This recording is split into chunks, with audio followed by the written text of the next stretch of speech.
Shalom, selamat pagi untuk kita semua. Puji nama Tuhan. Pada pagi hari ini kita boleh memasuki hari perhentian yang Tuhan sediakan bagi kita. Mari kita mau memulai ibadah kita dengan hati penuh pengucapan syukur, dengan penyembahan kepada Tuhan. Kita mau mengakui kebaikan Tuhan yang sudah kita terima dalam hidup kita. Kita mau memuji Tuhan untuk kebaikan Tuhan yang masih akan kita terima, bahkan di sepanjang kehidupan kita. Mari kita naikkan pujian ini bersama-sama. Kita mau katakan kepada Tuhan, Yesus, Kau sungguh baik.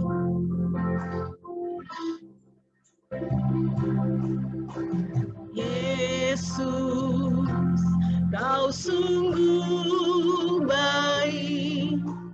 Yesus, Namamu indah. Yesus, ku cinta Kau selalu, ku tinggikan, ku agungkan selamanya. Yesus, Kau sungguh baik. Yesus, Namamu indah. Yesus, ku cinta Kau selalu, ku tinggikan, ku agungkan selamanya. Ku mau memuji-Mu, ku selalu puji-Mu, ku mau menyembah-Mu, ku selalu sembah-Mu. Kau yang layak terima semua pujian, kemuliaan hanya bagi Tuhan. Ku mau memuji-Mu, ku selalu puji-Mu, ku mau memuji-Mu, ku selalu puji-Mu, ku mau menyembah-Mu, ku selalu indah. Nama yang berkuasa, nama di atas segala nama, nama yang di dalamnya kita mendapatkan pengampunan dosa kita, nama yang di dalamnya kita mendapatkan hidup kekal, nama Yesus, nama yang di dalamnya kita mendapatkan berkat-berkat dari surga. Nama Yesus, nama yang memberikan kepada kita hidup yang baru.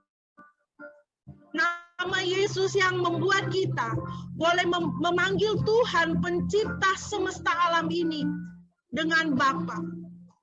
Mari kita naikkan pujian ini dengan hati penuh cinta kepada Tuhan, penuh kekaguman kepada Tuhan. Yesus, Kau sungguh baik. Yesus, Kau sungguh baik. Yesus, Namamu indah. Yesus, ku cinta Kau selalu, ku tinggikan, ku agungkan selamanya. Ku mau memuji-Mu, ku selalu puji-Mu, ku mau menyembah-Mu, ku selalu sembah-Mu. Kau yang layak terima semua pujian, kemuliaan hanya bagi Tuhan. Ku mau memuji-Mu, ku selalu puji-Mu, ku mau menyembah, ku selalu sembah-Mu. Kau yang layak terima semua pujian, kemuliaan hanya bagi Tuhan. Kau yang layak, Kau yang layak terima semua pujian,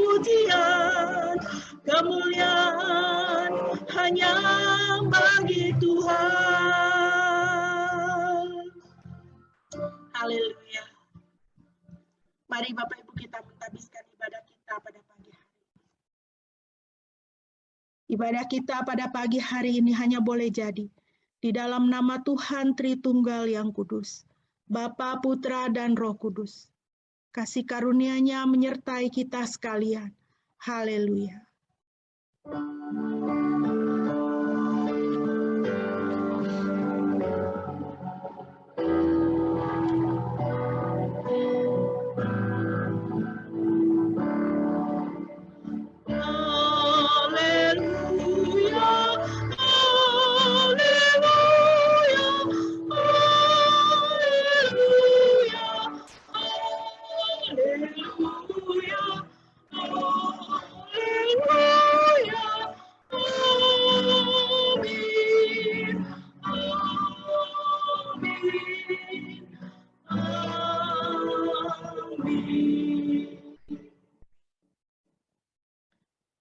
Firman Tuhan yang melandasi ibadah kita pada pagi hari terambil dari Galatia 6 ayat 2. Bertolong-tolonganlah menanggung bebanmu, demikianlah kamu memenuhi hukum Kristus. Puji nama Tuhan. Bapak Ibu yang dikasihi Tuhan, kita boleh mengalami bagaimana dalam kehidupan kita, Tuhan senantiasa menyertai kita dan memikul beban kita. Ketika kita sedih, ketika kita ada masalah, ketika kita sakit, kita selalu bisa datang kepada Tuhan. Dan Tuhan tidak pernah mengecewakan kita. Tuhan memberikan diri-Nya untuk memberikan kepada kita solusi, kekuatan, dan pengharapan senantiasa. Baiklah, kita berlaku demikian kepada saudara-saudara kita. Kita juga boleh saling tolong-menolong, menanggung beban, menghiburkan, memberikan kata-kata penguatan, memberikan kata-kata pujian, memberikan penghargaan, sehingga saudara kita itu boleh juga mengalami damai sejahtera dan sukacita di dalam hati dan kehidupannya. Mari kita memuji Tuhan yang menjadi teladan agung di dalam kehidupan kita, sembari mengingat di sekitar kita, Tuhan menginginkan kita untuk memperhatikan saudara kita menjadi terang di dalam kehidupan mereka. Mari kita ingat pesan Tuhan di dalam pujian ini. Dari Kidung Jemaat 422, kita nyanyikan ayat 1 dan ayat yang berikut. Yesus berpesan dalam malam gelap, kamu harus jadi lilin gemerlap.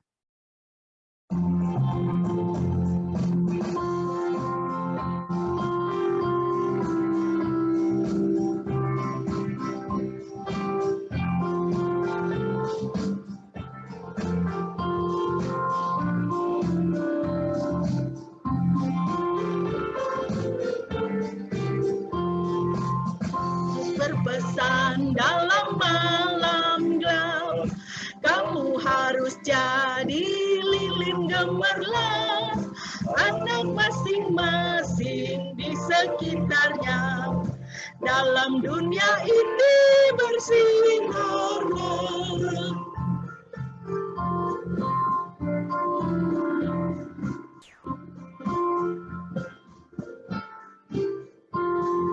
Yesus berpesan, bersinarlah terang, lilinmu kulihat siang dan malam. Anak masing-masing di sekitarnya, untuk hormat Tuhan bersinar. Saudara, kita akan menaikkan pujian ini sekali lagi, sambil kita terus mengingat pesan Tuhan ini, bahwa kita harus menjadi lilin gemerlap untuk dunia yang gelap ini, kita bersinar. Banyak orang memerlukan penguatan, banyak orang memerlukan kata-kata pengharapan untuk menguatkan hati dan jiwa mereka. Ketika kita menguatkan saudara kita, ketika kita kita memberikan semangat dalam kehidupan mereka, ya. Seperti kata pujian ini adalah satu hormat yang bisa kita berikan kepada Tuhan. Mari kita naikkan pujian ini sekali lagi dari ayat 1, kita nyanyikan ayat 1 dan ayat yang kedua. Yesus berpesan dalam malam gelap.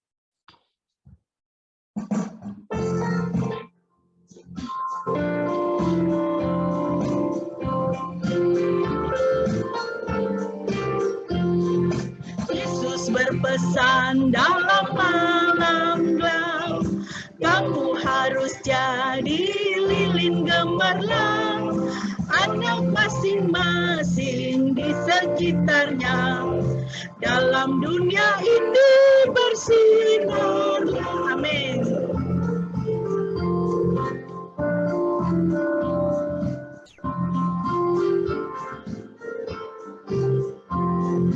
Yesus berpesan, bersinarlah terang, lilinmu kulihat siang dan malam, anak masing-masing di sekitarnya, untuk hormat Tuhan bersinarlah, untuk hormat Tuhan bersinarlah.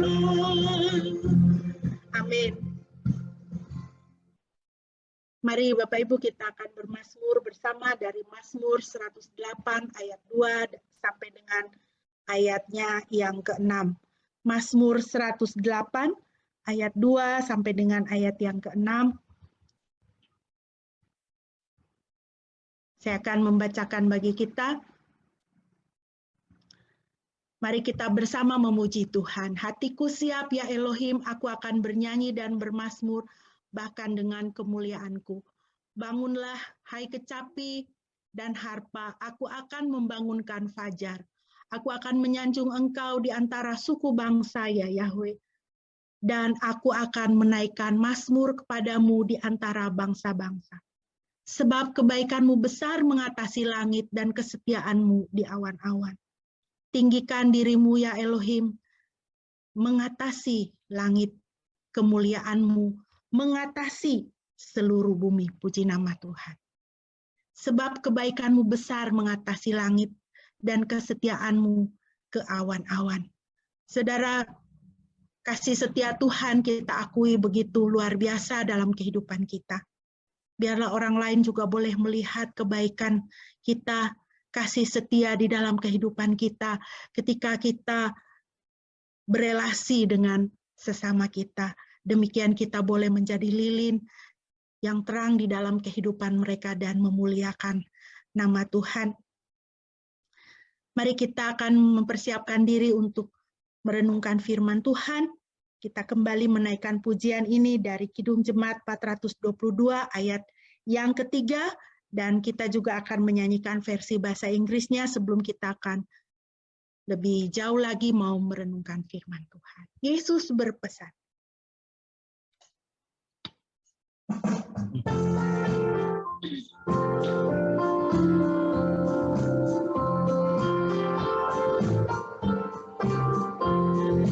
Yesus berpesan, dunia penuh banyak macam dosa, duka dan keluh, anak masing-masing di sekitarnya, untuk sesamamu bersinarlah. Jesus bids us.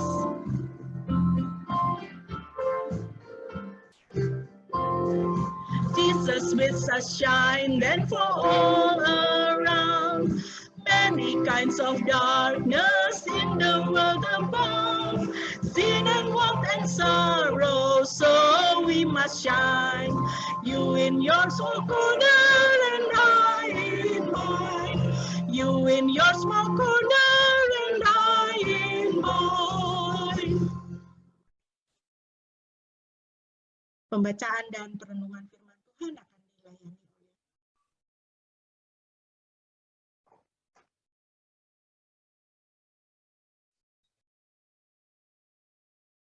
Baik, selamat pagi semua, selamat hari Minggu. Mari kita berdoa terlebih dahulu sebelum kita membaca dan merenungkan firman Tuhan.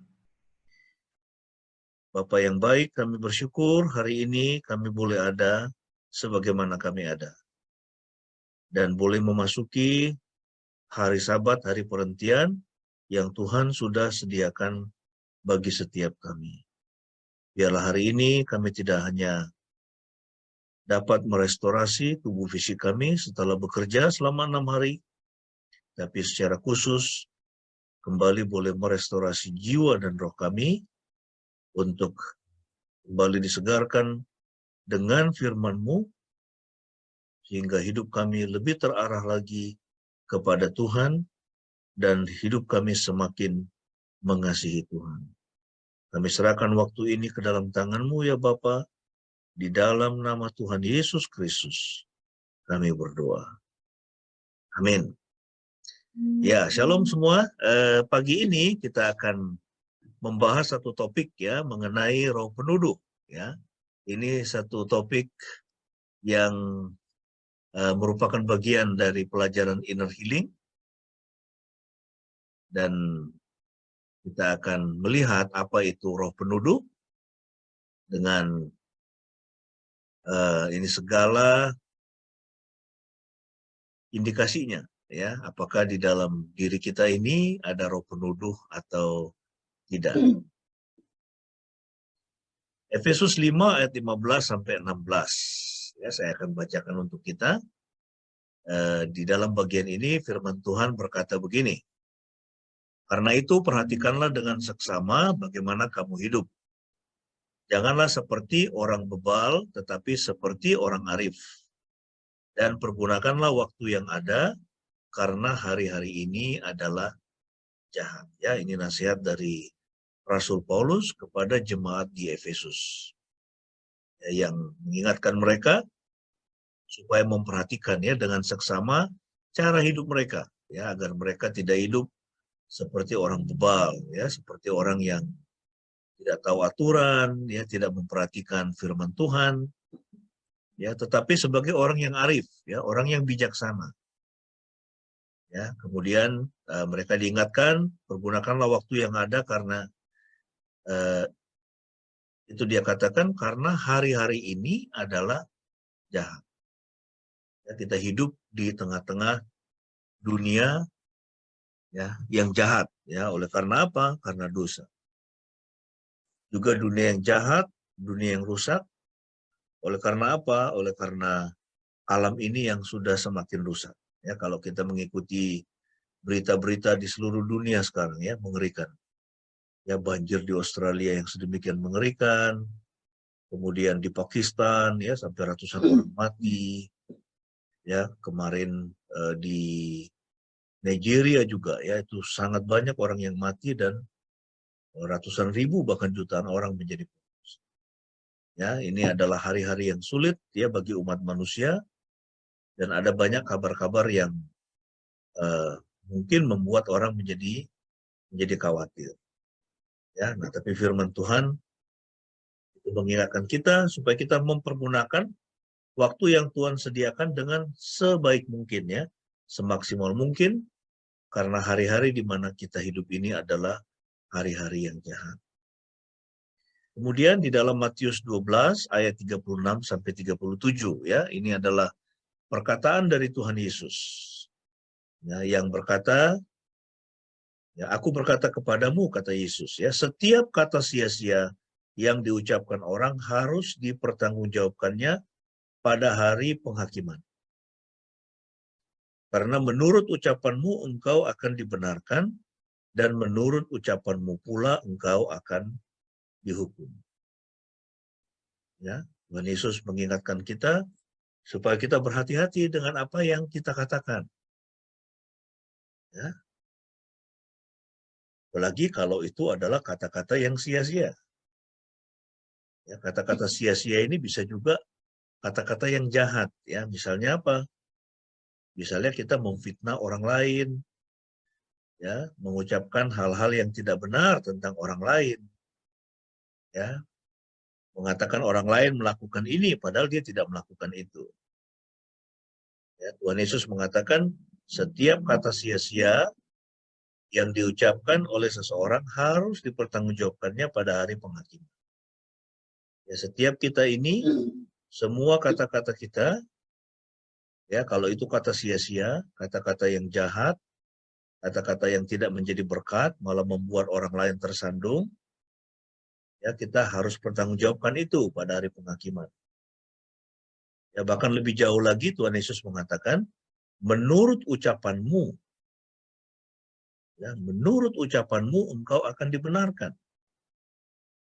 Ya, dan menurut ucapanmu pula engkau akan dihukum. Ya, jadi luar biasa ya. Ini ucapan kita ini, ya. Ini perkataan kita ini. Ya, ini siapa kita ini? Ya, itu sangat ditentukan dari apa yang kita katakan. Ya, siapa saya ditentukan dari apa yang saya katakan. Misalnya saya berbicara tentang ilmu medis yang itu berkaitan dengan kulit, misalnya kan, ya, itu nanti akan banyak orang yang mengetahui saya, ya.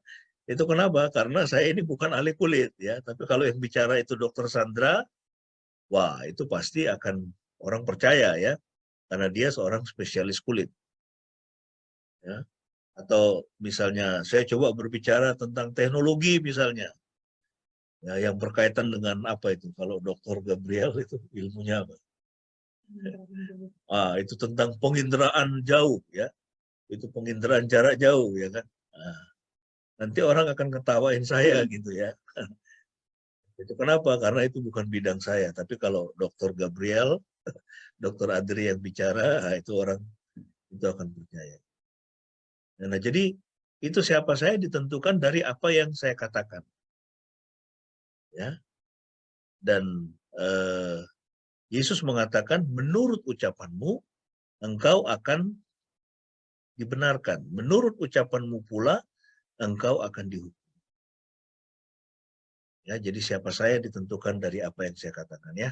Itu kita harus hati-hati dengan semua hal yang kita katakan. Kemudian di dalam Roma 12 ayat 17 sampai 19, ya, ini firman Tuhan berkata begini. Dan ini firman yang penting, ya. Dikatakan janganlah membalas kejahatan dengan kejahatan. Ya, lakukanlah apa yang baik bagi semua orang. Sedapat-dapatnya, kalau hal itu bergantung padamu, hiduplah dalam perdamaian dengan semua orang. Ya, firman Tuhan mengatakan jangan membalas kejahatan, usahakan melakukan apa yang baik bagi semua orang. Sedapat-dapatnya kalau hal itu bergantung padamu, ya, hiduplah dalam perdamaian dengan semua orang. Ya, berusaha berdamai dengan semua orang. Saudara-saudaraku yang kekasih, janganlah kamu sendiri menuntut pembalasan, tetapi berilah tempat kepada murka Tuhan. Sebab ada tertulis, pembalasan itu adalah hakku, akulah yang akan menuntut pembalasan, firman Tuhan. Ya, ini firman Tuhan mengingatkan kita kalau orang lain, ada orang yang berbuat yang tidak mengenakan, ya kan, yang mungkin memfitnah kita, ya, atau berusaha untuk mencelakakan kita, firman Tuhan mengatakan, jangan kamu sendiri menuntut pembalasan. Ya. Orang yang berbuat dosa, maka dosa itu akan, ya, itu dibalaskan kepadanya oleh Tuhan. Ya. Dan Alkitab mengatakan pembalasan itu adalah hak Tuhan, ya, bukan hak kita. Akulah yang akan menuntut pembalasan, firman Tuhan. Ya, jadi kita diingatkan untuk senantiasa hidup dalam perdamaian dengan semua orang. Ya, jadi kalau masih ada yang punya sakit hati, ya toh, ya itu kepada sesamanya, ya itu segera lepaskan pengampunan dan berusahalah hidup dalam perdamaian dengan mereka. Nah, kemudian ini dari Wahyu pasal 12. Wahyu pasal 12 ayat yang ke-10. Nah, ini firman Tuhan mengatakan begini. Dan aku mendengar suara yang nyaring di sorga berkata, sekarang telah tiba keselamatan dan kuasa dan pemerintahan Tuhan kita. Dan kekuasaan Dia yang diurapinya. Ya, kekuasaan Dia di sini berbicara tentang Yesus. Ya, kekuasaan Yesus yang diurapi oleh Bapa untuk menjalankan misi penyelamatan. Mengapa? Karena telah dilemparkan ke bawah, telah dibuang, ya. Itu dilemparkan ke bawah itu maksudnya dilemparkan ke neraka ya, dapur api. Pendakwa saudara-saudara kita yang mendakwa mereka siang dan malam di hadapan Tuhan kita ya. Wahyu 12 ini berbicara tentang ketika pekerjaan iblis itu sudah dikalahkan, ya sudah ditaklukkan, ya, dan iblis itu menerima penghukumannya.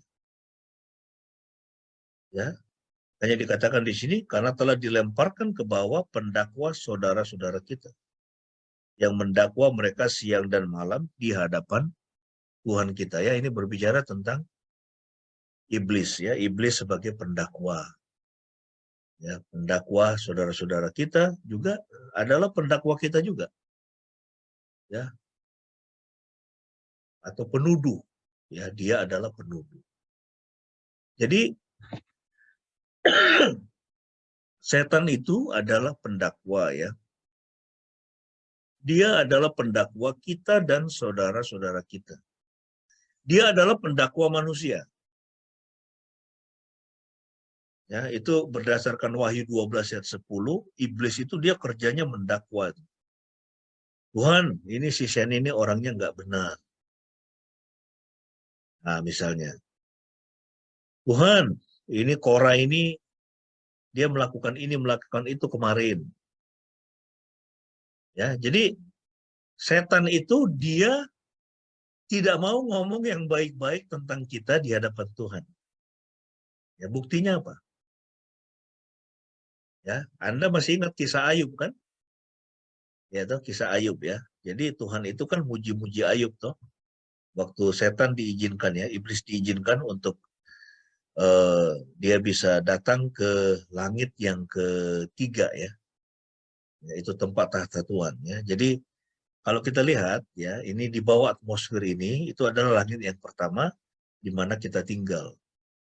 Antara atmosfer dengan langit yang ketiga yaitu heaven, itulah tinggal iblis, roh-roh jahat, termasuk malaikat-malaikat Tuhan.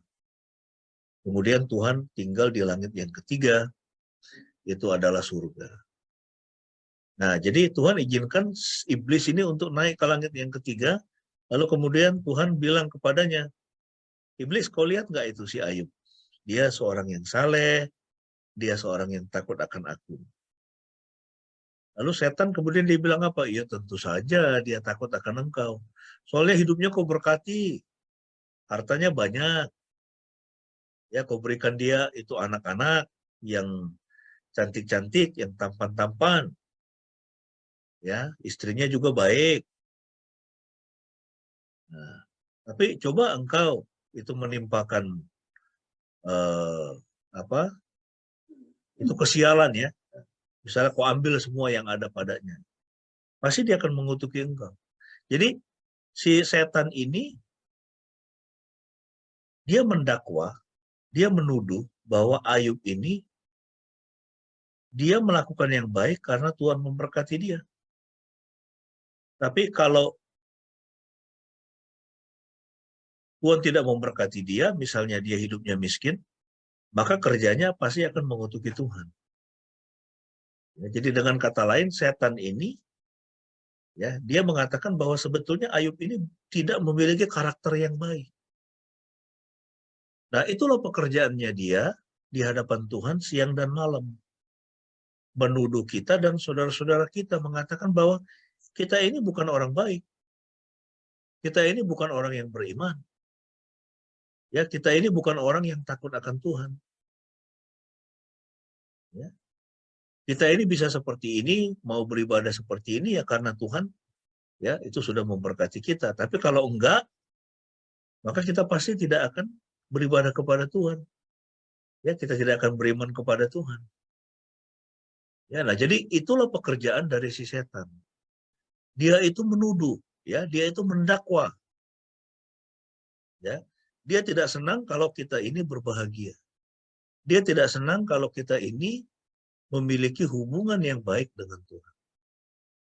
Ya, itulah pekerjaan dari si setan.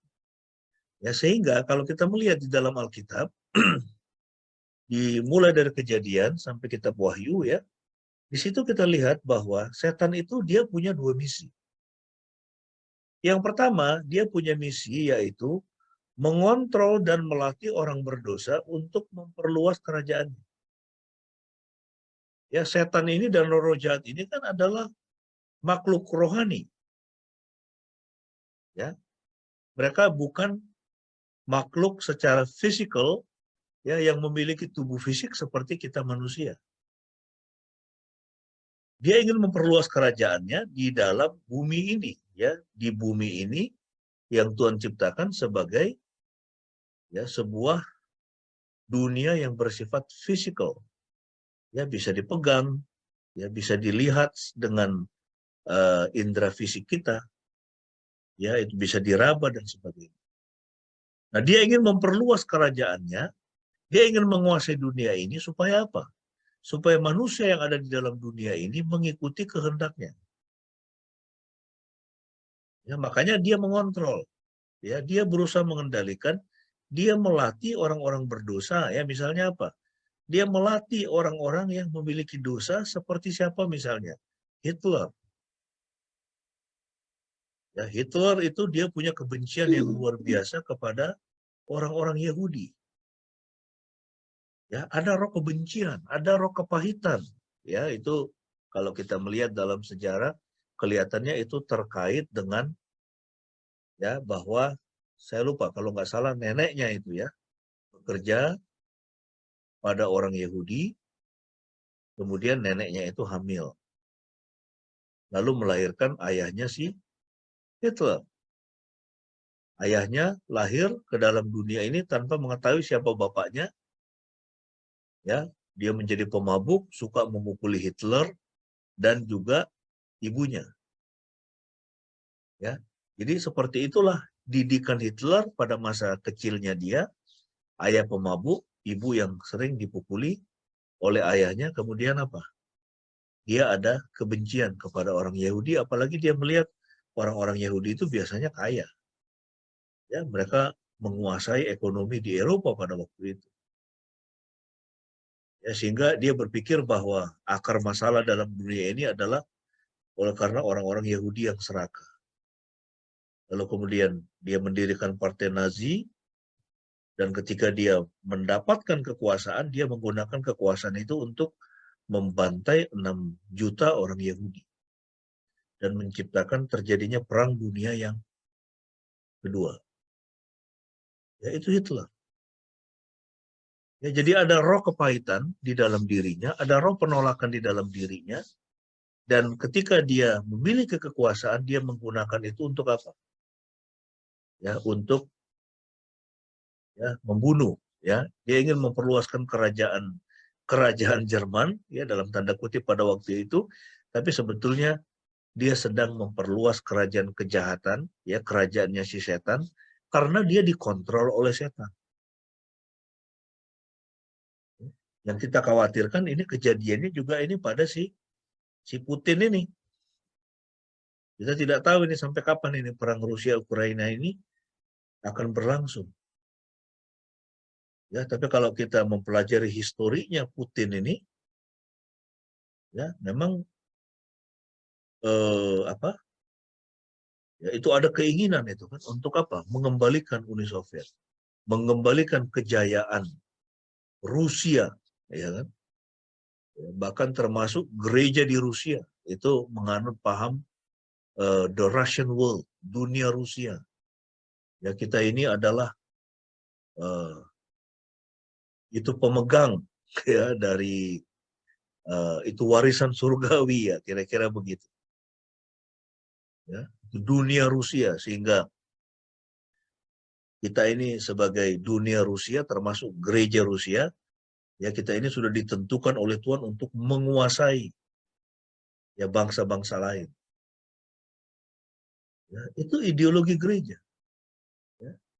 Itu makanya minggu yang lalu saya menjelaskan, ya, itu juga di sini, itu bagaimana pimpinan tertinggi gereja Rusia mengatakan tentara-tentara Rusia yang pergi berperang, ya baik mereka terbunuh atau tidak terbunuh, dosanya diampuni. Ngeri. Ya, nah sekarang itu coba kita lihat, apakah bisa kita katakan itu pekerjaan dari Tuhan? Yaitu roh Tuhan yang mengontrol pimpinan tertinggi gereja. Ya. Ucapan yang dikatakan oleh pimpinan tertinggi gereja Rusia itu, apakah itu dari Tuhan? Saya yakin tidak. Itu pasti dari setan, bukan? Jadi iblis ini, setan ini, ya dia berusaha untuk mengendalikan orang-orang berdosa, melatih orang-orang berdosa, yaitu orang-orang yang hidupnya dikuasai oleh roh kepahitan, roh penolakan, takut, cemas, khawatir, ya, yang dikuasai oleh keinginan untuk berkuasa, ya, jadi itu dikuasai, dikontrol, dilatih oleh setan, supaya apa? Supaya kerajaan setan itu bisa semakin diperluas. Ya, makanya Tuhan Yesus ketika dia di hadapan siapa itu? Pontius Pilatus. Ya kan? Pontius Pilatus berkata kepadanya, apakah engkau raja? Ya. Yesus bilang apa? Kerajaanku bukan dari dunia ini. Kalau kerajaanku dari dunia ini, maka orang-orangku akan datang dan membebaskanku. Ya, kerajaanku bukan dari dunia ini, kerajaanku adalah dari surga, kerajaan surgawi yang jauh lebih tinggi, ya, yang jauh lebih berotoritas, yang bersifat maha kuasa, yaitu kerajaan dari surga. Nah, inilah misi setan, mengontrol dan melatih orang-orang berdosa untuk memperluas kerajaannya. Kemudian yang kedua, setan itu juga punya misi, yaitu dia ingin menghancurkan manusia. Ya, dia ingin menghancurkan kehidupan manusia. Ya, sehingga kemudian manusia itu memiliki apa? Hubungan yang rusak. Ya kan? Siapa namanya? Rizky Bilar. Dilaporkan ya, sampai ditahan. Ya toh? Karena katanya KDRT kepada istrinya, Lesti Kejora. Lesti Kejora kemudian berapa lama mencabut laporan. Wah, ini bahaya nih katanya. Ya, ini bisnis kita bisa rusak ini.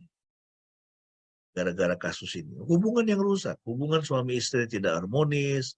Hubungan anak dengan orang tua tidak harmonis. Ya, dia ingin menghancurkan manusia melalui apa? Hubungan yang rusak. Kemudian apa? Ada konflik-konflik dalam hubungan. Ya, dan juga sakit, penyakit. Ya, kita belajar bahwa 80-90% penyakit sebetulnya itu terjadi karena roh kita yang sakit, jiwa kita yang sakit. Bukan karena sebab-sebab fisik atau biologis. Ya, itulah misi setan. Ya, dia ingin memperluas kerajaannya dengan melatih, mengendalikan, ya, itu pikiran orang-orang berdosa. Kemudian dia ingin menghancurkan hidup manusia. Ya, dia tidak mau manusia itu berbahagia. Ya, dia ingin membawa manusia itu sebanyak mungkin, ya, bisa menjadi temannya di neraka, disiksa, ya, siang dan malam, ya, di dapur api. Nah, sekarang kita akan membahas mengenai roh penuduh. Apakah itu roh penuduh? Ya, roh penuduh itu dia adalah sosok penjaga. Ya, dia seperti a guardian spirit. Ya, kita sudah belajar ada roh-roh jahat yang kuat yang lain, yaitu ada roh kepahitan, dan kita sudah belajar bahwa kepahitan dimulai dari kita berkonflik dengan orang lain dan kita tidak mau mengampuni orang itu. Kita kemudian dikuasai oleh roh kepahitan. Kita tidak mau mengampuni orang itu, kita marah kepada orang itu, kita benci, kemudian kita ingin melakukan kekerasan, bahkan kita ingin membunuh orang itu. Itu roh kepahitan. Roh penolakan. Ya, kita menolak orang lain, kita merasa tertolak, kita tidak bisa mengasihi diri kita juga tidak bisa membagikan kasih kepada orang lain, sehingga kita dikuasai oleh roh penolakan. Itu juga adalah roh yang kuat. Ya, roh jahat yang kuat. Nah, tapi ada roh jahat yang lain, ya, di samping roh kepahitan, roh penolakan, roh takut, ya, itu takut, cuma khawatir, ya, atau iri hati. Nah, ada roh yang lain yang sangat kuat di dalam diri seseorang yang dikuasai oleh roh kepahitan, roh penolakan itu, yaitu yang disebut roh penuduh. Nah, ini dia. Ya, dia ini seperti apa namanya? Itu penjaga, ya. The guardian spirit yang menjaga supaya apa? Roh kepahitan, roh penolakan, roh takut, roh iri hati di dalam seseorang itu tidak terekspos.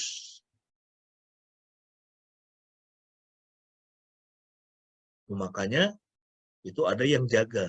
Ini roh-roh jahat itu, itulah yang disebut roh penuduh. Ya, sehingga di sini kita mengatakan roh penuduh itu adalah the guardian spirit atau penjaga yang paling kuat di dalam hidup seseorang. Nah, kita bisa membaca itu dalam Lukas 11 ayat 21 sampai 22. Ini perkataan Yesus, ya.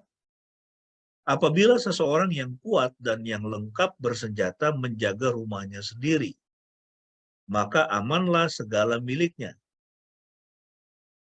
Tetapi jika seorang yang lebih kuat daripadanya menyerang dan mengalahkannya, maka orang itu akan merampas perlengkapan senjata yang diandalkannya dan akan membagi-bagikan rampasannya. Ini saya ulang. Penuduh itu adalah dia seperti penjaga. Ya, di dalam rumah seseorang yang menjaga supaya apa? Ya, supaya semua yang ada pada orang itu, ya, dan dalam hal ini adalah roh-roh jahat, ya, yaitu tidak mengampuni, kepahitan, marah, ya kan, takut, ya kan, itu itu roh penolakan, ya, supaya dia bisa tetap tinggal di dalam diri orang itu sehingga orang itu terus di dalam kendali si jahat. Ya, sehingga kemudian si jahat itu menempatkan satu roh yang sangat kuat sebagai yang berfungsi sebagai penjaga di dalam diri seseorang, itulah yang disebut roh penuduh. Nah, seorang yang kuat di sini, ya, seorang yang kuat itu misalnya apa? Kepahitan, iri hati, penolakan, dan takut. Ya, misalnya. Ya, dan kita sudah belajar bahwa semua ini adalah roh jahat. Ya, orang dikuasai oleh kepahitan itu sesungguhnya orang yang dikuasai roh jahat. Kenapa? Jadi gini, semua hal yang kita lakukan di dalam hidup ini, baik yang kita lakukan di dalam pemikiran kita maupun dengan tangan kita, dengan mata kita, dengan mulut kita, yang tidak sesuai dengan firman Tuhan, ya, itu berarti ada roh jahat yang sedang mengendalikan kita. Misalnya apa? Saya memfitnah orang, mengata-ngatakan sesuatu yang tidak benar tentang orang lain, dengan maksud untuk menjatuhkan dia. Maka saat saya melakukannya, saya sedang dikuasai oleh roh jahat. Kalau saya iri hati dengan orang lain, ya, saya iri hati dengan orang lain, maka juga ada roh jahat di dalam diri saya yang sedang menguasai saya. Kalau saya selalu hidup dalam ketakutan, maka itu juga sama, ada roh jahat di dalam hidup saya. Ya, karena Tuhan tidak mengaruniakan roh ketakutan. Nah, seorang yang kuat di sini itulah musuh kita.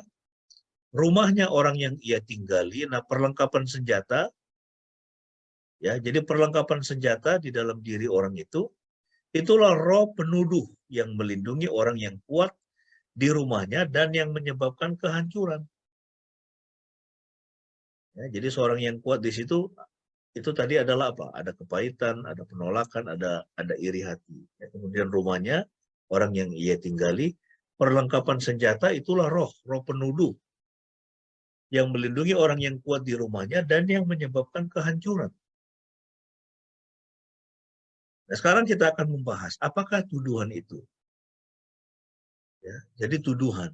Kalau kita accusing someone, or we are accused by someone else, kalau kita menuduh orang lain, atau kita dituduh oleh orang lain, itu artinya per definisi, yaitu menemukan kesalahan, mempersalahkan, menuntut pertanggungjawaban, melakukan penuntutan secara hukum, Ya, kemudian berkeluh kesah, menghakimi, ya itu definisi dari tuduhan. Ya, ini jaksa sedang menyiapkan, gitu kan? Katanya sudah lengkap dan siap disidang. Ya, jadi apa namanya? Itu dakwaan kepada Verdi Sambo dan komplotannya yang telah membunuh Yosua, ya Brigadir Yosua. Ya, jaksa itu jaksa penuntut ya. Jadi dia nanti di persidangan di hadapan hakim dia akan melemparkan tuduhan. Ini Verdi Sambo, ya Kuat Maruf dan lain-lain ini mereka pada hari ini, tanggal ini, ya di kota ini telah melakukan ini kepada seseorang bernama Brigadir Joshua sehingga dia kehilangan nyawanya. Ya, jadi itu jaksa itu akan itu melontarkan tuduhan di hadapan hakim. Kemudian nanti ada itu pengacara Yosua akan membela, ya akan membela Yosua, lalu kemudian nanti hakim akan mendengar, ya mempelajari semua keterangan, lalu nanti dia akan memutuskan, ya ini si Verdi Sambo dan komplotannya akan dihukum atau tidak. Ya, nah jadi itulah tuduhan itu, menemukan kesalahan, mempersalahkan, menuntut, pertanggungjawaban, ya melakukan penuntutan secara hukum, berkeluh kesah atau menghakimi, ya itu adalah definisi. Nah kita mau melihat di dalam Kejadian pasal 3 ya, setelah Adam dan Hawa jatuh ke dalam dosa, melanggar perintah Tuhan. Alkitab berkata begini, maka terbukalah mata mereka berdua dan mereka tahu bahwa mereka telanjang. Lalu mereka menyemat daun pohon ara dan membuat cawan. Ketika mereka mendengar bunyi langkah Tuhan Yahweh yang berjalan-jalan dalam taman itu pada waktu hari sejuk, bersembunyilah manusia dan istrinya itu terhadap Tuhan Yahweh di antara pohon-pohonan dalam taman. Tetapi Tuhan Yahweh memanggil manusia itu dan berfirman kepadanya, di manakah engkau? Ya, jadi dosa itu membuat apa? Setelah mereka melanggar perintah Tuhan, ketika Tuhan datang ke taman, apa yang dilakukan oleh manusia dan istrinya? Ya, itu Adam dan Hawa, sembunyi. Baru mendengar langkah kaki Tuhan saja, mereka sudah sembunyi. Dipanggil oleh Tuhan, Adam, di mana engkau? Dia menjawab, ketika aku mendengar bahwa engkau ada dalam taman ini, aku menjadi takut karena aku telanjang, sebab itu aku bersembunyi. Ya, ditanya oleh Tuhan, di mana engkau? Dia jawabnya lain. Ketika aku dengar engkau ada dalam taman ini, aku jadi takut, aku telanjang, sebab itu aku bersembunyi. Lalu Tuhan berfirman lagi, siapakah yang memberitahukan kepadamu bahwa engkau telanjang? Apakah engkau makan dari buah pohon yang kularang engkau makan itu?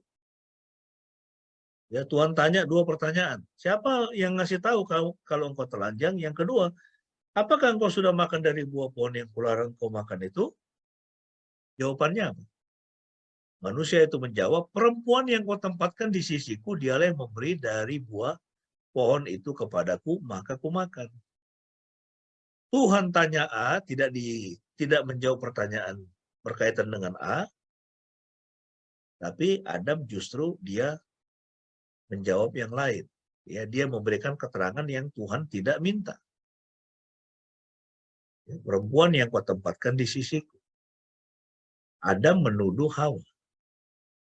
Kemudian berfirman Tuhan Yahweh kepada perempuan itu, apakah yang telah kau perbuat ini? Kau telah bikin apa? Dan mestinya Hawa jawab, Tuhan, aku sudah makan dari buah pohon itu karena digoda oleh si ular. Apa yang kau perbuat ini? Jawab perempuan itu, ular itu yang memperdayakan aku, maka aku makan. Ya, jadi si Hawa menuduh si ular. Adam menuduh Hawa, Hawa menuduh ular. Ya, nah, itulah roh penuduh, ya kan? Jadi setelah mereka jatuh ke dalam dosa, tentu ada kepahitan, tentu ada penyesalan, tentu ada merasa bersalah di dalam dirinya. Dan terutama ada rasa takut, ya, dosa membuat orang menjadi takut. Makanya orang yang selalu takut, cemas, khawatir, itu pasti orang yang dikuasai oleh dosa. Dosa, takut, cemas, khawatir. Ya, dalam konseling biasanya kami akan menelusuri itu di mana itu, atau dari mana itu masuknya itu, roh takut, cemas, khawatir itu. Nah, tapi untuk menutupi seorang yang kuat, yaitu roh takut itu, roh takut, cemas, khawatir itu, roh takut dihukum oleh Tuhan, maka kemudian ada perlengkapan senjata yang disiapkan oleh si setan, itulah roh penuduh. Jadi roh penuduh itu untuk menjaga supaya ya itu dosanya itu tidak terekspos. Adam menuduh si Hawa, Hawa menuduh si ular. Ya, jadi seperti itulah saudara pekerjaan dari roh penuduh. Ya, itu bukan salahku, dia yang mulai. Nah, Adam dan Hawa tidak taat, kemudian muncul perasaan bersalah. Ya, bukannya bertobat, mereka tidak mau bertobat. Mereka terus arguing. Kemudian apa? Mempersalahkan, menuduh. Tidak taat, merasa bersalah, tidak mau bertobat, mempersalahkan atau menuduh. Nah, ini contohnya kan. Ya, istri Potifar menggoda Yusuf. Mari tidur sama aku. Yusuf tidak mau, dia takut akan Tuhan. Ya, aku dikasih kekuasaan di rumah ini oleh tuanku Potifar atas semuanya, kecuali engkau, karena kau istrinya. Dia tidak mau. Dia pergi, lari. Ya, sampai jubahnya kemudian ditarik oleh istri Potifar. Lalu kemudian apa? Suaminya datang, ya itu Potifar datang dan kasih tahu, wah itu budak itu yang dari Mesir itu, ya, berusaha memperkosa aku katanya. Ya, jadi perasaan bersalahnya dia itu, ya dia takut ya bahwa dosanya itu mau mengajak si Yusuf untuk itu selingkuh dengannya itu terekspos. Lalu kemudian apa? Dia melontarkan tuduhan kepada Yusuf. Itulah dia, mau penuduh itu. Ya, supaya dosanya tidak terekspos. Ya, nah ini. Jadi kalau dalam bahasa Inggris ada perbedaan antara yang namanya conviction dan condemnation. Conviction itu sifatnya positif. Ya, ketika seseorang menyesal, ketika dia mengakui, Tuhan aku sudah berdosa, itu conviction. Ya, kalau condemnation itu adalah ketika orang tidak mau mengakui dosanya, dia terkondem, dia merasa terhukum, tapi kemudian apa? Yang muncul itu adalah pembelaan diri. Jadi conviction itu adalah Anda berlari menuju perasaan bersalah atau dosa Anda untuk menyelesaikan perasaan bersalah atau dosa Anda itu. Itu conviction. Ya, ini adalah pekerjaan Roh Kudus. Tapi kalau condemnation itu beda. Condemnation itu adalah ketika kita menolak perasaan bersalah kita dan melarikan diri, kemudian apa? Ya, bukannya kita mengakui bahwa kita bersalah, kita justru mengatakan orang lain yang bersalah. Saya tidak bersalah. Ya, itu condemnation, conviction dan condemnation. Nah, ini kita bisa lihat. Ya. Jadi conviction atau pengakuan atau penyesalan, ya, dalam bahasa Arabnya mungkin saya kira itu insyaf, ya. Ya, jadi itu karakteristiknya adalah dia berasal dari Roh Kudus. Ya, dia bersifat spesifik. Ya, spesifik dalam pengertian kita mengakui dosa apa. Jadi sering sekali kan gini, orang Kristen itu sering sekali kalau berdoa, mau tidur, mau doa makan, ya kemudian atau doa mau minta berkat, ya itu sering sekali kemudian terselip ada kalimat begini, ya Tuhan ampunilah segala dosa yang kami lakukan hari ini atau minggu ini misalnya. Ya. Tapi tidak spesifik kan itu. Itu kalau Tuhan tanya dosa apa? Dosa yang mana? Jadi Itu orang minta pengampunan untuk dosa tapi tidak spesifik.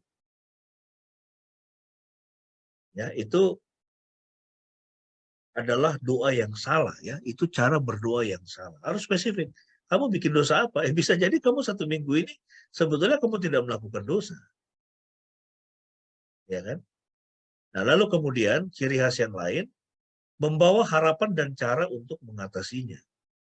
Mendukung nilai Anda di dalam Tuhan. Menghasilkan keinginan untuk taat kepada Tuhan. Itulah pengakuan atau penyesalan. Conviction. Mendengarkan kutukan tidak sepadan dengan waktu Anda. Roma 2 ayat 4b, kebaikan Elohim menuntun engkau kepada pertobatan. Ya, jadi conviction itu berbicara tentang pertobatan. Dan itu adalah pekerjaan Roh Kudus. Tapi kalau condemnation, merasa terhakimi, seperti yang dialami oleh Adam dan Hawa, atau istri Potifar, itu adalah pekerjaan setan. Dia berasal dari setan, kemudian tidak jelas, ya di situ ada dunia, ada bidang yang kabur di situ, nggak jelas, ya kan? Itu Potifar pun, kemudian dia nggak jelas jadinya kan, malah menyesatkan orang lain, ya dia melakukan, jadi suaminya si istri Potifar itu, kemudian dia melakukan tindakan yang salah, mengirimkan si Yusuf ke dalam penjara, padahal dia tidak melakukan itu. Tidak jelas, membawa ketidakberdayaan dan keputusasaan, menyebabkan rasa bersalah, membuat Anda ingin bersembunyi dari Tuhan. Jadi pekerjaan Roh Kudus itu, dia adalah membawa kita untuk terbuka di hadapan Tuhan, untuk taat kepada Tuhan, sementara condemnation, pekerjaan setan itu, membuat kita ini mau bersembunyi dari Tuhan. Ya, dan di situ ada guilty feeling, ya ada perasaan bersalah di situ. Nah, ini ada satu kalimat condemnation accuses you and leaves you feeling guilty and confused. Ya, jadi merasa terhakimi itu menuduh Anda dan ya membawa Anda kepada perasaan bersalah dan bingung. Conviction leads you gently and clearly. Ya, jadi pengakuan itu akan memimpin Anda gently, secara lembut dan jelas. Ya, jadi orang kalau dia bertobat, ya maka itu semuanya jadi jelas. Nah, ini pekerjaan condemnation, pekerjaan setan itu. His fault, her fault. Ya, jadi kesalahannya, their fault, kesalahan mereka, not me, bukan saya. Nah, ini contohnya ini. Ya, Saul itu melanggar perintah Tuhan, tidak boleh kalau bukan imam memberikan kurban bakaran kepada Tuhan. Tapi Saul dia takut rakyat berontak. Ya, ini Samuel belum datang juga, akhirnya udahlah. Itu jalankan kurban bakaran. Samuel datang menegur Saul. Ya, Saul merasa terkondem, merasa terhakimi. Aku memang salah, tapi kau tunjukkan dong hormatku di hadapan rakyat. Dia terus berdalih, ya. Jadi Saul ini, ya, dia menjadi raja, Tuhan angkat dia menjadi raja, tetapi hatinya tidak benar di hadapan Tuhan. Ya, sampai kemudian dia jatuh dalam dosa penyembahan berhala juga. Nah, itulah Saul, sehingga matinya pun itu miris, ya, menyedihkan. Ya, tapi kalau Daud, ya, coba kita lihat antara dosanya si Saul dengan dosa si Daud itu lebih berat mana? Kalau secara manusiawi, dosa Daud itu lebih berat. Betul tidak? Bukan hanya manusiawi, ya. Secara surgawi, dosa Daud itu lebih berat. Ya, dia berzina dengan Batseba dan untuk menutupi kejahatannya, dia sudah meniduri istri orang. Apa yang dia lakukan? Dia membuat rancangan jahat sehingga suami dari Batseba itu mati terbunuh dalam medan perang. itu lebih ngeri loh dosanya. Dosa Daud itu lebih keji ya dibandingkan dosanya Samuel. Daripada dosanya Saul. Ya, tapi ketika Nabi Nathan datang, kemudian menegur dia dengan sangat keras loh itu tegurannya. Ya, Anda bisa lihat ya dalam gambaran di sini ya, itu. Ambil marah itu kan, si Nathan itu. Ya, dia mengisahkan itu tentang ada orang kaya, punya begitu banyak domba, kambing, tapi ada seorang miskin, dia cuma punya satu saja, ya domba atau kambing. Lalu si kaya itu kedatangan tamu, dia tidak mau menyembelih domba atau kambingnya, tapi dia ambil satu-satunya domba punya si miskin. Jadi waktu Daud mendengar itu, Alkitab mengatakan apa? Dia menjadi sangat marah itu. Ya, dia sangat marah dan dia mengatakan, wah ini harus dihukum berat. Ya, ini orang ini harus dihukum berat.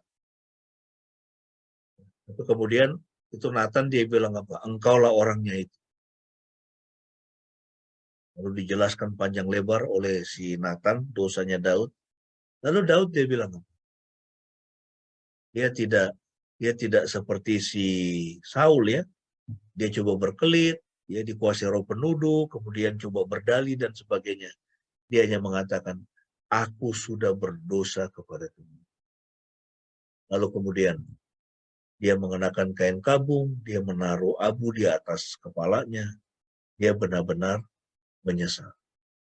Ya, nah jadi itulah sikap hati yang benar yang Tuhan mau dari kita, daripada setiap kita. Ya, dia benar-benar menyesal sehingga Nabi Nathan mengatakan anak itu memang akan mati tapi dosamu diampuni. Jadi Daud ini bahkan kemudian Mesias, Kristus, dia tidak malu mengakui bahwa dia adalah keturunan Daud. Padahal kalau kita lihat dosa Daud ini nggak main-main. Tapi hatinya kepada Tuhan. Ya, dia memang sudah melakukan kejahatan yang luar biasa. Kesalahan yang luar biasa, tetapi dia bertobat. Ya, dia benar-benar bertobat. Ya, ini contoh yang lain. Ya, ini siapa ini? Ini gambaran Yudas. Iya kan? Dia terkondem, dia merasa terhakimi, dia tidak mau bertobat, dia bunuh diri. Ya, ini juga adalah contoh yang sama. Ya, dia tidak mau bertobat. Ya, dia tidak mau mengakui dosanya. Kalau misalnya Yudas itu dia benar-benar bertobat, kemudian datang kepada Yesus, ya setelah Yesus bangkit dari kematian, ya kira-kira menurut Anda Yesus akan mengampuni dia nggak? Saya yakin Yesus akan mengampuni dia, seperti Yesus juga mengampuni Petrus dan mengembalikan Petrus kepada ya itu tujuan awalnya dia. Saya yakin Yesus pasti akan mengampuni Yudas. Kalau dia benar-benar datang dan bertobat mengaku dosanya. Pasti. Karena Alkitab mengatakan apa? Sekalipun dosa kita merah seperti kain kirmizi dan seperti kain kesumba akan menjadi putih seperti salju kalau kita mengakuinya. Ya, 1 Yohanes 1 ayat 9, jika kita mengaku dosa kita, maka ia adalah setia dan adil sehingga ia akan dia akan mengampuni segala dosa kita dan menyucikan kita dari segala kejahatan. Ya, ini prinsip ya dari dalam Alkitab. Tidak ada dosa yang terlalu besar yang Tuhan tidak bisa ampuni. Tidak ada dosa yang terlalu besar yang Tuhan tidak bisa ampuni. Tapi dosa sekecil apapun Tuhan tidak bisa ampuni kalau orang tidak mengakuinya dan bertobat. Dosa sebesar apapun Tuhan pasti akan ampuni kalau orang itu mengakuinya dan bertobat. Itu prinsip dari keseluruhan Alkitab. Tidak ada dosa yang terlalu besar yang Tuhan tidak bisa ampuni. Ya, Daud itu juga seorang pembunuh dia. Ya, atau keji, dia juga selingkuh. Tapi Tuhan mengampuni dia ketika dia mengakuinya dan bertobat. Ya, nah ini penting untuk kita perhatikan.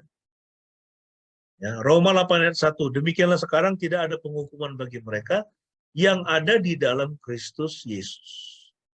Tidak ada penghukuman. Ya, dosa apapun, dosa masa lalu, dosa saat ini, dosa yang ada di masa depan, ya selama kita mengakuinya dan bertobat, Tuhan Yesus akan mengampuni. Ya, ini juga kita mempelajari ini. Kejadian 39 ayat 11 sampai 18. Ya, Yusuf dan istri Potifar.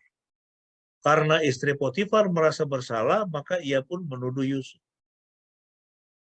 Kemudian ini ya, nanti Anda bisa baca sendiri. Kisah Eli dan Hana. Ya, Eli mengira Hana itu sedang mabuk. Padahal dia berdoa sungguh-sungguh ya, itu minta anak dari Tuhan. Ya, itu kenapa Eli itu dia mengira Hana itu mabuk. Eli ini seorang pemabuk. Kemudian Yudas, ya dia mengecam, ya itu ada perempuan yang berdosa, kemudian dia menuangkan minyak narwastu yang sangat mahal ke kaki Yesus. Dia bilang, untuk apa pemborosan ini? Ya, mengapa dia mengatakan begitu? Karena dia seorang pencuri, ya dia suka curi uang perbendaharaan ya, Jesus Ministry.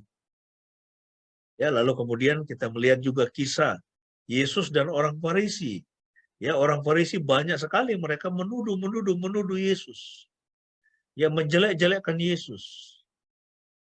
Ya, itu kenapa? Karena ada roh iri hati, roh penolakan di dalam diri mereka.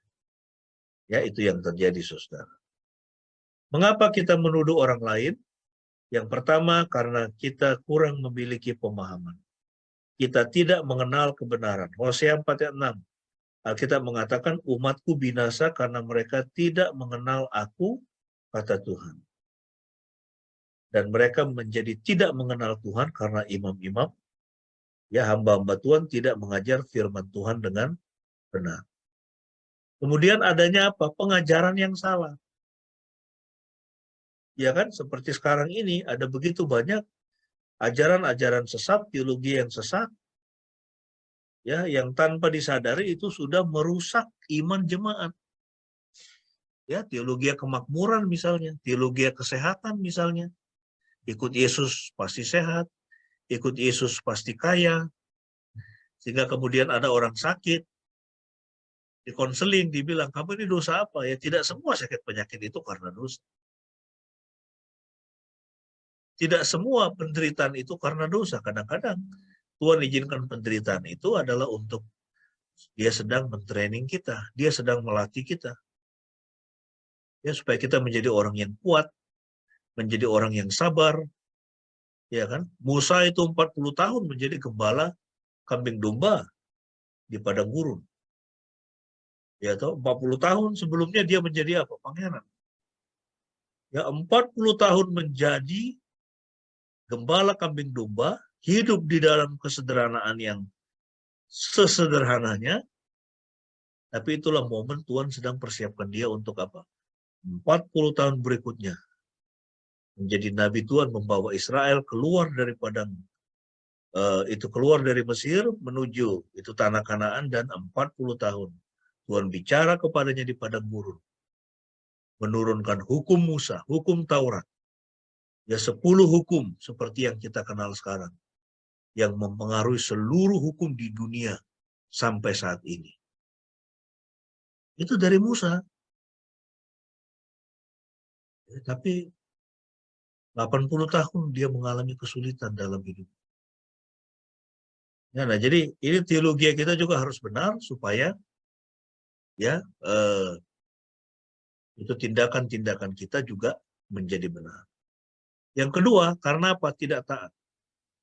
Ya, karena tidak taat. Ya, jadi mengapa kita menuduh orang lain? Kurang pemahaman. Yang kedua, karena kita tidak mau taat, kita mengabaikan kebenaran. Contohnya, tadi kita sudah lihat, Adam dan Hawa tidak mau mengakui dosanya. ya, malah menuduh, ada menuduh Hawa, Hawa menuduh Allah. Ya, jadi mereka mengabaikan kebenaran, tidak mau taat kepada Tuhan. Kemudian ada perasaan apa? Sombong atau iri hati, seperti yang terjadi pada Korah. Ya, sombong. Ya, menganggap itu dia bisa melakukannya. Hingga kemudian dia dihukum oleh Tuhan di padang gurun. Atau iri hati. Ya, seperti setan itu kan juga iri hati, juga sombong. Ya, ingin menyaingi yang maha tinggi. Ingin menyaingi Tuhan. Kemudian ada perasaan bersalah. Ya, ada nafsu yang tidak kudus berkenaan dengan uang, seks, dan yang lainnya. Ya, contohnya siapa? Yudas, juga istri Potifar. Ya, istri Potifar jatuh karena dia ingin selingkuh ya dengan si Yusuf. Kemudian merasa bersalah karena ada kesalahan-kesalahan pribadi yang tidak mau diselesaikan. Apakah itu kepahitan, penolakan, mencuri, dan lain sebagainya. Nah, akar penyebab munculnya roh penuduh dalam diri kita, jadi kalau kita ini punya kecenderungan untuk suka nuduh-nuduh begitu ya suka menjelek-jelekan orang, ya, jadi lebih banyak apa telunjuknya begini, ya daripada kita ingat ya kalau kita nunjuk itu, kita nunjuk begini, ini ada jari ini yang juga menunjuk kita ini. Nah, jadi kalau kita ini dikenal sebagai orang yang selalu memikirkan atau membicarakan kejelekan orang lain, itu berarti yang pertama kita masih menyimpan catatan kesalahan. Ya, kita masih menyimpan catatan kesalahan orang lain. Kita belum mengampuni dia. Atau kita masih menyimpan catatan kesalahan kita kepada orang lain dan belum menyelesaikannya. Kemudian yang kedua, kita berusaha untuk membunuh dengan lidah kita. Ya, melalui makian dan gosip. Apa itu makian? Mengatakan kebenaran dengan tujuan menyakiti orang itu. Sementara gosip itu adalah kita menyampaikan sesuatu yang tidak benar mengenai orang lain dengan maksud menjatuhkan orang itu. Ya, itu terjadi karena masih ada kepahitan ya di dalam diri kita. Kemudian ada kesalahpahaman yang tidak diselesaikan atau belum diselesaikan, lalu ada perpecahan. Ya, ini contohnya ini. Ya, Zuckerberg dengan pemilik studi FZ ya, jadi mereka saling menuduh. Ya, kalau sekarang ini ya kan Eliezer bilang, saya itu menembak Yosua diperintah oleh Sambo. Sambo bilang, ya itu pengacaranya kan kemarin. Ya, tidak ada perintah untuk menembak si Yosua. Nah, ini dua keterangan yang berbeda loh ini. Nah, sekarang ini bergantung hakim. Ya, nanti akan ada bukti-bukti di pengadilan dan ada ahli hukum mengatakan, ya Sambo itu kalau dia berbohong nanti hukumannya bisa lebih berat ya dari ya dia bisa dijatuhi hukuman lebih berat kalau dia dianggap tidak kooperatif. Eliezer juga bisa begitu. Nah, ini nanti kita akan lihat berapa waktu ke depan. Ya, jadi saling menuduh ini kan. Nah, kemudian pikiran yang kacau, takut yang diproyeksikan. Ya, takut dihukum. Menuduh orang lain atas dosa yang dia lakukan sendiri. Tadi kita sudah lihat itu kisah tentang istri Potifar. Ya, hidup masih membawa beban-beban yang berat. Ya, itu menyebabkan ada roh penuduh di dalam diri. Ya, ini contoh ini ya Sofan Sopian ya meninggal kecelakaan Harley Davidson, ya kan. Istrinya nggak mau terima. Ini coba itu ngaku tuh siapa yang nabrak dia itu temennya yang ada di belakang. Jadi Widiawati tak percaya Sofan Sopian meninggal karena terjatuh. Dia bilang dia ditabrak sama temennya dari belakang. Ini beberapa tahun yang lalu ya. Nah, apakah menuduh adalah sebuah pelanggaran terhadap firman Tuhan? Tentu. Ya, kalau kita selalu punya pemikiran ya atau perkataan kita pakai untuk menjelek-jelekan orang lain, itu adalah pelanggaran terhadap firman Tuhan. Kenapa firman Tuhan mengatakan kasihilah Tuhan kasihilah sesama dan kasihilah dirimu sendiri. Jadi menuduh itu baik. Kita menuduh Tuhan tidak baik, Tuhan tidak mengasihi saya, atau kita menuduh orang lain tidak baik, ya, dan kita tidak bisa mengasihi orang itu, atau kita menuduh diri kita ini tidak baik, tidak berharga, ya. Kemudian kita menganggap diri kita ini tidak layak, udahlah aku mati aja gitu. Ya, itu adalah roh penuduh, itu pekerjaan si setan. Dan itu melanggar apa? Perintah Tuhan. Yesus mengatakan, kasihilah Tuhan, kasihilah sesamamu, dan kasihilah dirimu sendiri dengan segenap hati, segenap jiwa, dan segenap akal budimu. Kemudian yang kedua, apakah menuduh sebuah pelanggaran terhadap firman Tuhan? Tentu, karena apa? Tuhan Yesus mengatakan sebelum kau menuduh orang lain, ya, kau melihat selumbar di mata saudaramu, kau lupa ada balok di matamu. Itu yang terjadi kepada orang-orang Farisi yang datang membawa ini perempuan yang kedapatan berzina. Mereka bilang, menurut hukum Musa, ini orang harus dihukum mati, dirajam dengan batu sampai mati. Yesus nulis-nulis di tanah, kemudian dia kasih jawaban. Ya udah silakan, siapa di antara kamu yang merasa nggak berdosa, silakan kamu lempar batu. Itu untuk pertama kali itu lempar batu. Mereka terhenyak ya, mereka tersadar. Wah, kita semua ini orang berdosa. Ya, jadi buang balok di matamu, kata Yesus. Ya, jadi setiap kali kita mengingat atau melihat kekurangan orang lain, ya, mari kita merenungkan kekurangan kita. Ya, dan Tuhan di dalam kasih-Nya dia sudah menerima kita, meskipun kita adalah orang berdosa. Kemudian yang ketiga, jangan menjadi orang yang suka mengarang cerita. Ya, Imamat 19, ya, jadi memfitnah. Yang keempat, suami dan istri adalah satu tubuh atau daging. Ya, suami dan istri harus saling mengasihi, harus saling percaya. Efesus 5, 22 sampai 24. Ya, jadi harus hidup di dalam perdamaian.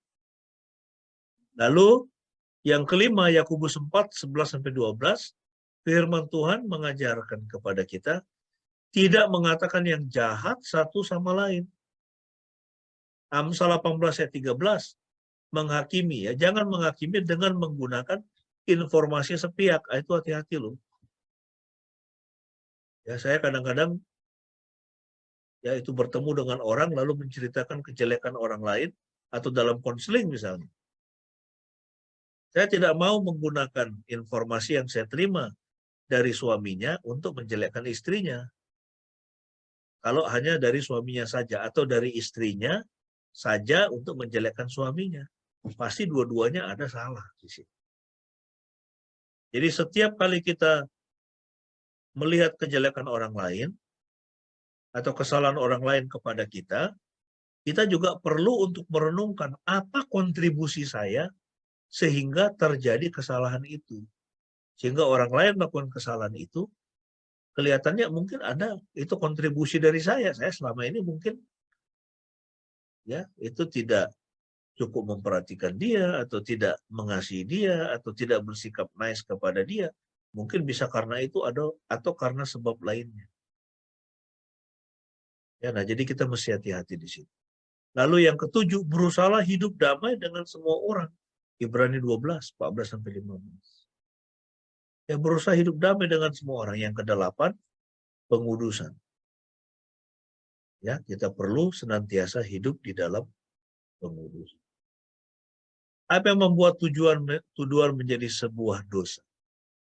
Ya, tuduhan itu menjadi sebuah dosa. Kenapa? Dengan menuduh seseorang, Anda memberitahukan pada Tuhan bahwa Tuhan itu tidak dibutuhkan dalam situasi tertentu. Dengan menuduh, Anda menempatkan diri Anda dalam posisi Tuhan dengan memutuskan mana yang benar dan salah dalam diri orang lain. Hati Anda berkata, Tuhan, aku akan memutuskan baik dan jahat di sini. Kemudian Anda merasa senang dengan membagikan pendapat Anda yang Anda anggap bernilai dengan semua orang. Yesus mengatakan jangan menghakimi. Ya, kalau tidak kamu nanti akan dihakimi. Nah ini ya, hati-hati kita dengan itu. Bagaimana menghentikan tuduhan? Yang pertama, kenalilah. Ya, kalau ada roh penuduh dalam diri saya punya kebiasaan melihat kejelekan orang lain, tapi tidak belajar untuk melihat hal-hal yang positif ya dalam diri orang itu. Ya, jadi kita harus belajar seimbang. Akui jika ada roh penuduh dalam diri Anda. Ya, kalau ada roh penuduh, roh suka menghakimi, kita harus akui itu di hadapan. Kemudian aplikasikan prinsip L. Kenali kalau ada roh penuduh, kita harus bertanggung jawab. Ya, jangan-jangan ini juga ada kontribusi saya, orang itu dia melakukan seperti itu. Kemudian bertobat, lalu tolak roh penuduh, buang, hindari roh penuduh, bersukacitalah dan pulihkan hubungan, ya baik dengan Tuhan, dengan sesama maupun dengan diri sendiri.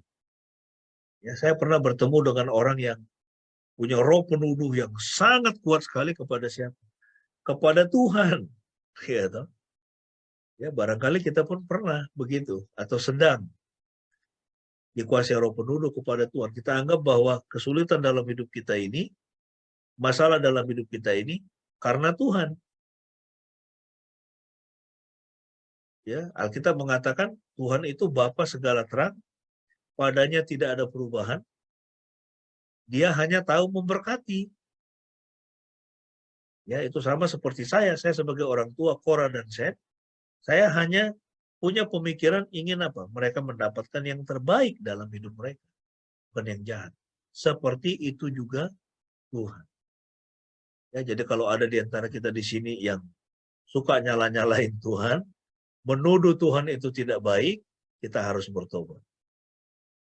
Ya, dan juga kalau ada kemudian melalui pembahasan pada pagi hari ini, kita ingat ya kesalahan orang kepada kita, ya, maka kita harus melepaskan pengampunan dan kita tidak lagi menuduh. Kalau kita bisa menegur dia, dia bertobat, puji Tuhan. Kalau dia nggak mau bertobat, udah serahkan itu kepada Tuhan. Ya, tadi saya senang di acara Inews TV ya, itu kesaksian dari Domingus Kenjam, ya Pak. Itu pendeta Domingus Kenjam itu dulu yang dia sudah dipenggal itu ya, waktu kasus sekolah teologianya di Cipayung sana itu, dibakar masa. Dia sudah dinyatakan mati, tapi Tuhan kembalikan rohnya, dia hidup lagi. Kemudian dia itu lewat peristiwa itu, dia bisa ke Amerika, Australia, ke Jepang, ke negara-negara Eropa, yaitu untuk bersaksi. Ya, dan tadi dia menceritakan, ketika dia menikah, ya orang kan datang bawa angpau itu.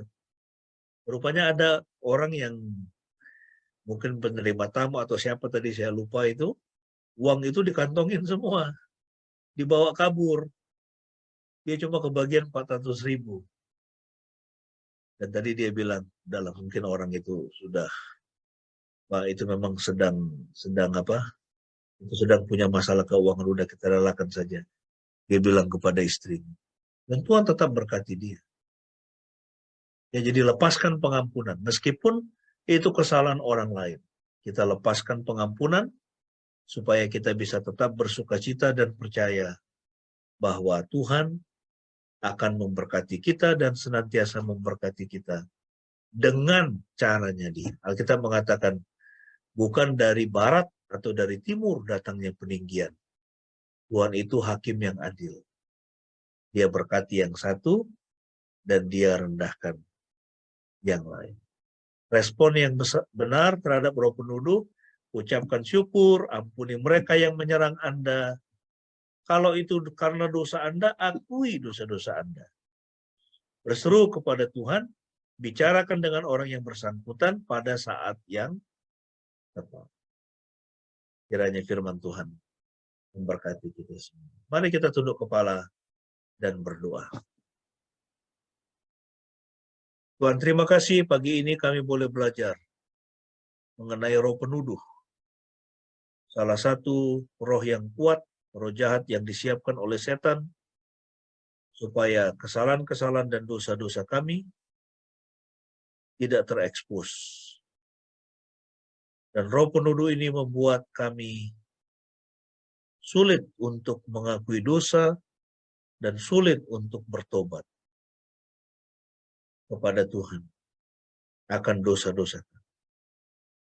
Kalau ketika kami membahas mengenai roh penuduh ini, masih ada roh penuduh dalam diri kami.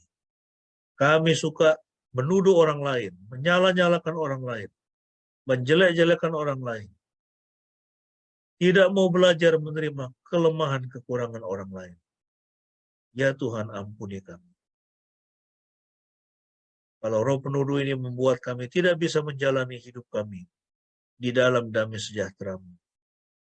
Kami berdoa dalam nama Yesus. Tuhan, Engkau mengangkat, kami menolak roh penuduh di dalam diri kami. Di dalam nama Tuhan Yesus. Terima kasih untuk firman-Mu, Engkau meteraikan ya Tuhan. Dan bantu kami untuk memahaminya dengan lebih baik di sepanjang kehidupan kami akan materi ini. Saat ini Tuhan kami mau berdoa. Tuhan berkati bangsa kami, berkati pemerintah kami. Semua program-program untuk memajukan masyarakat, mensejahterakan masyarakat, kiranya Tuhan memberkati. Kami berdoa bagi perdamaian dunia, baik antara Rusia dan Ukraina, juga kekacauan yang terjadi saat ini di Iran, di Irak, juga antara Palestina dan Israel. Tuhan, kiranya damai-Mu datang. Dan Engkau sendiri yang memulihkan hubungan bangsa-bangsa yang bertikai. Kami berdoa saat ini, kami mendengar terjadi banjir yang dahsyat di banyak negara. Di Australia, di Nigeria, di Pakistan, di tempat-tempat lain. Oh Tuhan, kami diingatkan bahwa bumi ini semakin rusak. Tuhan tolong kami supaya kami pun bisa berperan untuk memperbaiki ekosistem dengan apa yang Tuhan sudah siapkan, hikmat yang Tuhan berikan kepada setiap kami. Terima kasih Bapa, berkati semua jemaat-Mu, orang tua kami dalam masa tua mereka, berikan kesehatan, damai sejahtera dan sukacita. Begitu juga Tuhan, anak-anak kami semua, berkati studinya buat berhasil. Berkati pekerjaan kami, supaya pekerjaan kami boleh semakin bertambah-tambah, nama Tuhan dipermuliakan melalui pekerjaan. Terpujilah nama-Mu, kami alaskan doa syafaat kami ini dengan doa Bapa kami seperti yang Tuhan Yesus sudah ajarkan kepada kami. Mari kita naikkan bersama-sama. Bapa kami yang di surga, dikuduskanlah nama-Mu. Datanglah kerajaan-Mu, jadilah kehendak-Mu di bumi seperti di surga. Berikanlah kami pada hari ini makanan kami yang secukupnya. Dan ampunilah kami akan kesalahan kami, seperti kami juga mengampuni orang yang bersalah kepada kami. Dan janganlah membawa kami ke dalam pencobaan, tetapi lepaskanlah kami daripada yang jahat, karena Engkau yang punya kerajaan, dan kuasa dan kemuliaan, sampai selama-lamanya. Amin. Bapak Ibu yang dikasihi Tuhan, mari kita mengucapkan pengakuan iman kita di hadapan Tuhan dan sesama marilah kita berkata demikian. Aku percaya pada Yahweh, Bapa yang Maha Kuasa, Khalik langit dan bumi, dan kepada Yesus Kristus, anaknya yang tunggal Tuhan kita, yang dikandung dari Roh Kudus, lahir dari anak darah Maria, yang menderita sengsara di bawah pemerintahan Bapak Ibu yang dikasihi Tuhan, kita akan mengakhiri ibadah kita pada pagi hari ini. Mari kita menyerahkan hidup kita ke dalam tangan Tuhan. Biarlah sentosa damai sejahtera Tuhan boleh menyertai kita dalam hari-hari kita, dan kita boleh menyerahkan hidup kita ke dalam pemeliharaan Tuhan. Kita mau katakan kepada Tuhan, hanya Tuhan yang berhak atas kehidupan kita. Kita mau menaikkan pujian dari Kidung Jemaat 452, kita nyanyikan baitnya yang keempat. Berikanlah sentosamu dan kuasailah diriku. Penebusku, kau berhak jadi rajaku tetap.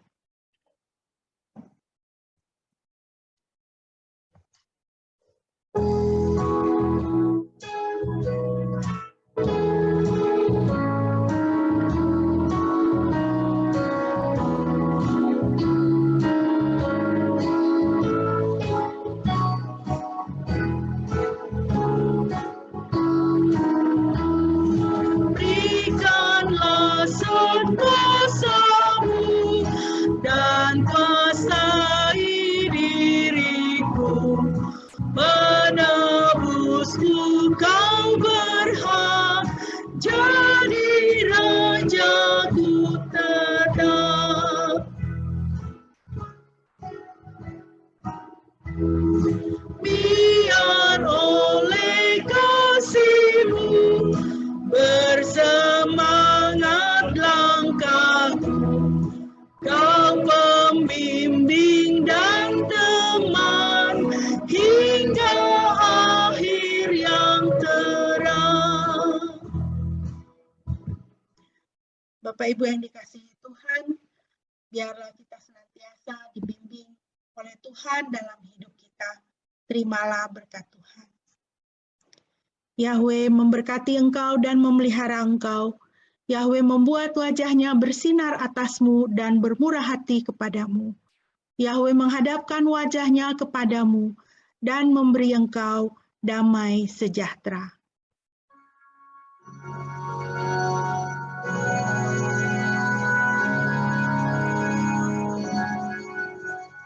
Pujilah Halik semesta, sumber segala kurnia, surga dan bumi